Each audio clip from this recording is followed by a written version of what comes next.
Hey guys, welcome back to my YouTube channel.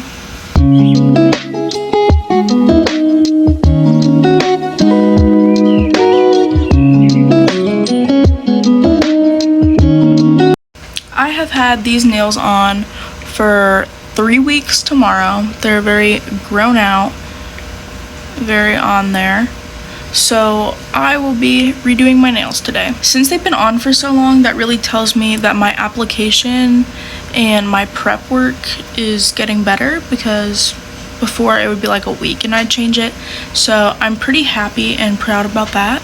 A lot of people who have been following along so far know I've been learning and doing my own nails this summer, and I've had some recommendations of doing a video doing my nails, so that's what I'm doing today. I've kind of been lacking in the content department lately because your girl finally got a car. I got a car, so I've been, spent time doing things on that, like maintenance and whatnot, as well as I go back to college in about 2 weeks. When this goes up, it'll probably be less than 2 weeks, so I've started to get ready for that. So I've been a little preoccupied, haven't been filming much, doing much other than packing and getting my car together. I think I want to do like a nude background and then cheetah print, because I've been really liking cheetah print lately and I feel like that would be cute. I've never done cheetah print, but my bag is literally cheetah, so I have a reference right in front of me. Hopefully it'll be fine. First, I'm gonna get the old nails off. I could soak it in our little soak machine that me and my stepmom got. Well, it's really her machine, but I don't want to do that today. It's a little messy when it gets soaked. It like turns to gel and then you have to like scrape it all off. I think I'm just gonna file and use this to get it up, because it is starting to come up around here. It shows me that I need to do a little bit more prep work when it comes to my cuticle. So yeah, I'm gonna get these off, and then once I get these off, I can prep by like filing and doing my cuticle with the electric file, as well as if needed I have like cuticle scissors. So yeah, that'll be prep, and then we can start doing the application process. See, I literally just got in there and am pulling it up, and I know I've seen a lot of things on the internet about not doing it this way, but it doesn't hurt me, so I do it that way sometimes. I just got all of it off. I did take the stick and like clean underneath, but that doesn't matter now because I decided I'm gonna trim them all down and reshape them.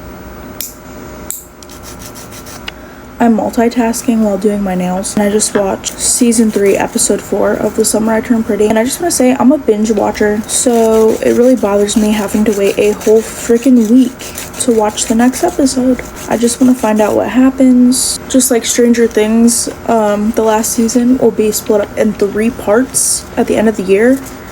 That's really gonna bother me, especially because the last episode is just by itself. It's fine, that's just how things are released now. I like to watch things while I'm doing my nails because, I don't know, it's just kind of, I like doing my nails. It's like relaxation time for me, so I also like to watch things in the background and just take my good old time. At the beginning of the summer, I was doing my stepmom's nails too, but she's been doing her own and learning her own because, again, I'll be going back to college soon, which is like 3 hours from here, so I will not be home all the time to fix her nails for her, and she's doing a really good job. I've never really been into like true crime stuff, but lately I have been watching true crime stuff. That's usually what my mom likes to watch, but the Idaho 4 case literally just had the sentencing, so I watched that. It's a case that kind of sticks with me. It was so terrible what happened. I've always had a fear of like somebody breaking in the middle of the night. I'm also a college student. I've also been watching a show on Hulu called Death in the Dorm. It just hits home for me being a college student.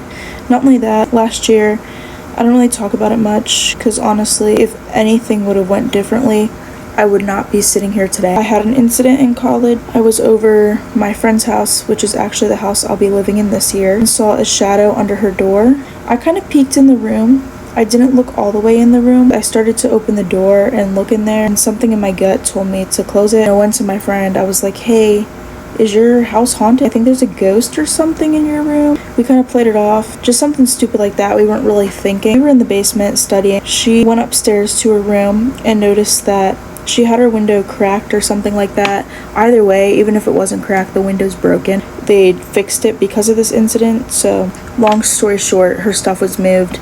We could tell somebody was in. I definitely think they were still in there when I opened the door. I feel like if I would have opened the door all the way, something bad would have definitely happened. Yeah, we were pretty freaked out, and it was also really late, 3 in the morning, so we'd probably get in trouble, even though it sounds stupid for her even having her window open. So we were just like, we're okay, it's fine. We went out to go to Taco Bell because we were really hungry. On our way to the car, we were looking outside her window, and we noticed that there was footprints, so there was definitely someone. We're shining our phone flashlights, and there's like a bank right next to the house. I think it was my friend. She shined her light over there, and all of a sudden we heard a big splash in that little creek there, because it's like hills that go down to a creek, and then like running through the water, like somebody not wanting to be seen by the flashlight. So we're like, oh my gosh, they're still here. So we're scared. At this point, we really don't know what's going on. It could be one of our friends pranking us, or like something of the sort, but we're not sure. We get to the car, and there's a parking lot across the street from the house and the creek thing. There's a motion detector light, and it just keeps going off. We go to Taco Bell, get out of there. We're like, let's go get Taco Bell, and then we can assess what's going on from there. We come back with our Taco Bell, and we go on the other side of this like creek dip thing. We see on a bench there's like this bag. We see like fog coming from down there. It's really cold outside, so we don't think it's fog. We think it's like somebody's breath. We honestly thought it was like, if it's not a cool bag, so we're like really scared.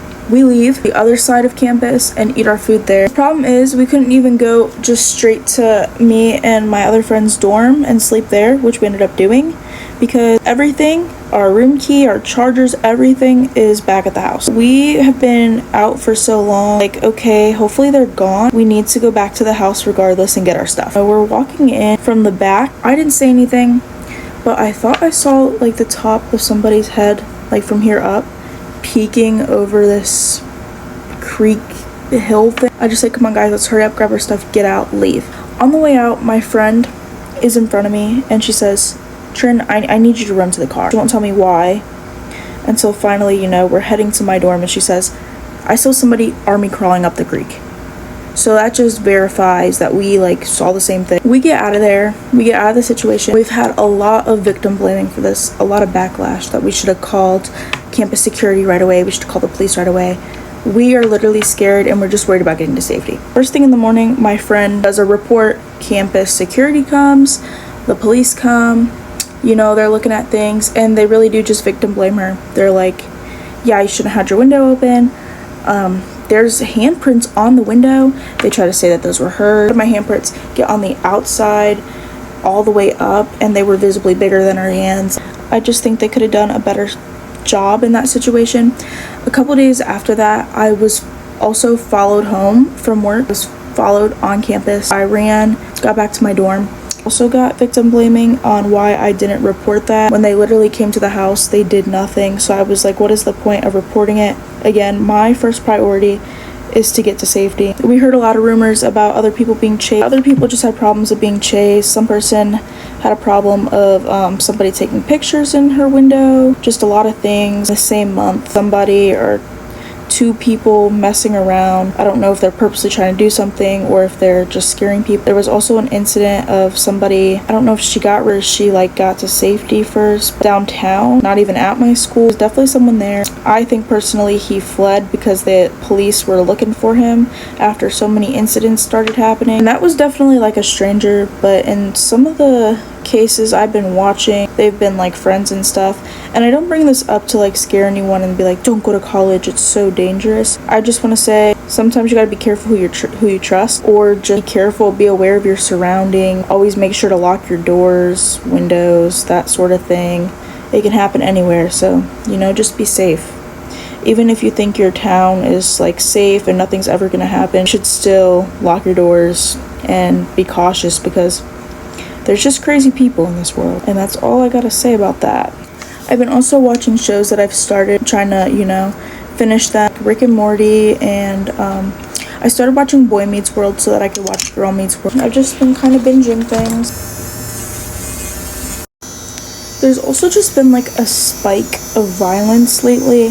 There's been a lot of singe. My grandma said it's because it's hot. It makes people do crazy things. Anger quicker. Just be careful out there, guys. Be safe. Not only that, the dog grooming place, he just got busted because one of the groomers was literally hitting the dog. Some of the other workers tried to report it, and they weren't listened to by their boss until the video came out. That again goes with be careful who you trust. I just think it's crazy that as a pre-vet student myself, that people want to work with animals and then they literally get caught abusing animals. There's so much corruption sometimes in the world. I also heard this story of this corrupt veterinarian. Obviously there's like corrupt doctors, nurses, stuff like that.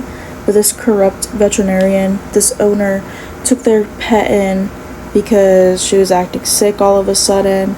Out of nowhere, their dog was healthy one day and then all of a sudden got sick out of nowhere, really, really sick. The veterinarian, without even really doing testing or anything, was like, yeah, it's bone cancer. Like, you gotta put her down. The owner really didn't believe that, especially because they wouldn't do further testing. Went to a different veterinarian and found out it was Lyme's disease, which, you know, is treatable compared to bone cancer. Then they did all this looking into the doctor because it's really weird. Why didn't you test her? Apparently there were other cases like that.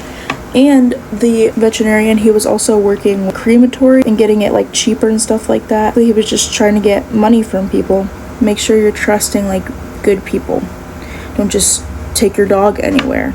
Just like you wouldn't take your child anywhere just to a random doctor. There's evil, cruel people in the world that you just can't go around thinking everyone is evil. Sometimes signs are obvious. Backtrack to Stranger Things. It is so bittersweet that the last season is coming out because I literally grew up with the show and it's ending. I'm like so excited to see the last season and see the end of this story, even though I'm scared because people are saying there's going to be some deaths. But at the same time, it's just sad to see it end. Like another saying goodbye to my childhood sort of thing. The way that they're releasing it, part 2 and 3 is fine because it's Christmas and I think New Year's, even though it's gonna bug me so much the break in between for the last episode because I guarantee there's gonna be like a big death or something. My problem is with the first part that they're releasing because it's over Thanksgiving break, I believe. I know why they released it when they did because, you know, kids are on break, but the first part, people don't realize, even though it is a break, even as a college student, that break is going to be studying, even though you're at home, because finals are like not too long after that. Even though it's a break, I'll be studying a lot of it. I think what character will make me cry is honestly Steve. If Steve dies, I'll cry. I love Steve. Love him a lot. Did not like him in the first season. Character development came in and I love Steve so much. He's probably my favorite character. Just did all my cuticles on this hand. While I'm doing this hand, I'm gonna put some cuticle oil on these ones and let it sit and do the exact same thing on this hand. I finally got a car, which I'm pretty happy about because I was very nervous. You know, it's getting pretty close to school time and I need to have a car, especially with my health issues. I have to get my blood checked once a month to make sure that my medication for my thyroid is still at a good level or if it needs adjusted, and transportation to CVS. That's where I get all my medicine. So I've heard mixed things about my car. I like it, so I'm happy with it. I got a 2013 Chevy Cruze. I love it. It's reliable and that's what was needed. I don't really have to do much packing for college because a lot of stuff I kind of just left packed. Just things that I'm like using in my everyday life are not packed. Tomorrow I'm going to the eye doctor to get new prescription, new glasses. Not sure if I'm going to stick with this shape, which is what I have. I've gotten, my past few glasses have been this shape as well. I feel like it suits me pretty well. But you know, maybe I'll switch it up tomorrow. We'll see. Now I'm going to do cuticle oil on this hand while I clean up the mess I made. My aunt ended up calling me and I was talking to her about credit cards because I'm looking into getting my first credit card to build some credit. So the cuticle oil definitely sat because I was on the phone with her for like a half an hour before I finally washed my hands. They're looking like clean. Brother, what's that? What's that, brother? Now I can start getting to painting and designing. First, I'm gonna pick out the colors I want to use. I also need to pull out my nail primer and nail dehydrator because you want to do that for prep before you even start painting. I also, of course, need my top coat and my base coat. I also need to pull out my light and get that plugged in. I'm also gonna pull out this little thingy that I like put the colors on. These little dotting tools, these brushes as well. I probably took up a lot of time yapping. I hope you find some peace of mind in this lifetime. So I'm gonna spend most of the painting process just telling you the steps I use and not really showing a lot of me actually doing it because I don't want this video to be 10 hours long for you guys. First, I go in with the dehydrator. You can use acetone. Now I will go in with my primer, and the primer dries really fast too, and it will be a little sticky. Now I will go in with my base gel. This will go in the UV light, and I have a pretty cheap one, so I do it for 3 rounds of 60 seconds. Even if you don't have a cheap one, I'd still do at least 2 rounds because I just find it works best with the base and top coat if you just do it a little longer. Now they're cured, and I always find that it has a little bit of stick to it. Now I'm gonna go in with my base coat, and then I'll start doing patterns on it. And you want to cure it in between layers. Another thing of importance is I always make sure to clean it off of my skin before I cure it. I haven't had any problem, but a lot of people get contact dermatitis when gel is on your skin and it's not cured. Clean up your nail before you cure it. Another thing that might be good to mention when you are filing, whether it's the electric or the handheld one, be careful not to stay in the same spot for too long because it'll start burning. They call it a ring of fire, or rubbing up against your skin. Base is done. Now that I'm decently happy with the design, I am going to put on the top coat and cure it for 3 rounds just like my base coat. Just finished my second hand. I don't love them, but I don't hate them.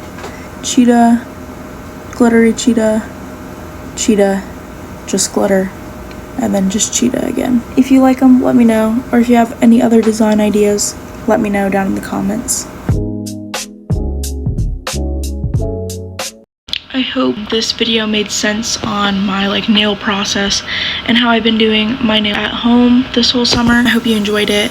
Hope you enjoyed my yapping session again. Been doing that a lot lately. But yeah, thank you guys so much for watching. You should definitely give it a big thumbs up and go down and hit the subscribe button. Time to clean this all up.